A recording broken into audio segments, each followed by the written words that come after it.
si qalbiga loo cilaajiyo macaankaas loo soo ceshado oo salaaddii ay kuu dhadhanto oo aad xusuusato inaad rabbiga hor taagan tahay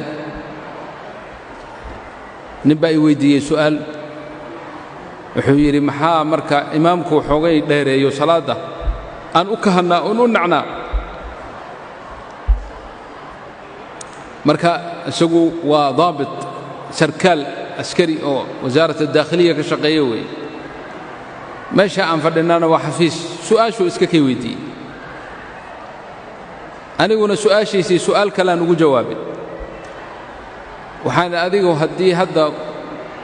daabit baa tahay halkaad ka shaqaysaa haddii wasiiru daakhiliya haddii uu caawa kuu yeedho oo lagu yidhaha ballan baa lagu sameeyey waxaa ku raba wasiiru daakhiliya inaad la kulanto 12 habeennimo ma tegi lahayd mise waxaad dhihi lahayd wallahi wakhti dambe waaye wuxuu yidhi may waa tegi lahaa wasiiru daakhiliya keef seen u tagay waxaa yidhi dayib markaad tagtay wasiirku hadduu kaa yar mashquulay oo xoogay bannaanka lagu yar istaajiyey lagu fadhiisiiyey meesha lagu sugo madiida maya waa sugi lahaa ay markaa hor fadhiisatay oo wasiirkii la sheekaysanaysay saacadda miyaad fiirin lahayd mar baad odhan lahayd waa nugu dheereeyey hadalkaa mayuu yidhi wallahi yani xaqiiqatan haddaan kaaga warramo maya waxaa yidhi kaas marka wasiirkii weeye fa kayfa amiirka hadduu ku yeelay amiirka waddanka ninka ugu sarreeyaa la yidhaha qatar meeshan joogo amiirka haddii uu ku yeedho ka war taa iskaba dhaaf buu yidhi amiirka yani hadii umniyadeedaba waaye saan ku heli lahaa haddii lagu yidhi amiirka waqti 12 habeennimo ka hor ma helaysid waa tegi lahaa leesh baan maxaa jira hada huwa alamiir waxaan anaa kuu sheegay sababta markaad ilaahay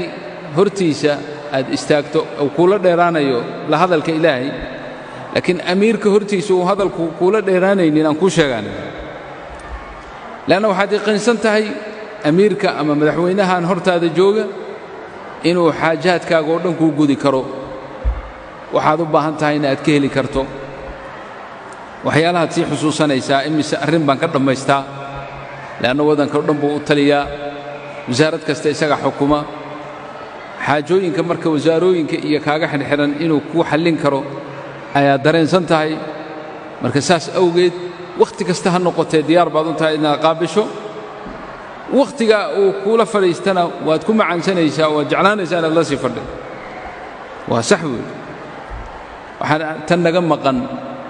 ee aan la'nahay waa taas maca allah ilaahay waa hor taagannahay laakiin inuu xaajaadkeenna noo gudi karo ma yaqiinsanin salaaddii waa galaynaa allahu akbar qalbigeennana waxay ku wareeganaysaa hebel iyo hebel talow wax makuu qabanayaan rabbulcaalamiin baad hor taagan tahay makhluuqaadkan oo dhanna taxta qabdatihi isagaa wada xukuma boqorrada iyo umarada iyo adduunkao dhanba fii qabdatihi yafcalu maa yashaa marka haddaad og tahay yaqiinan dhab ahaan in addoon ilaahay aad tahay rabbigaa markaad hor taagan tahayna xaajadaada uu isagu kuu gudayo ilaahayna si dhaba uu qalbigaaga arrintaa uga daalacdo waxa waaye maadan dherarsateen waa ku macaansan lahayd dikrigiisa marka taa allahna waafajiya ikhwaani walaalayaal fii hadihi daqaa'iq almacduuda waxaan xusuusanaynaa oon isxusuusinaynaa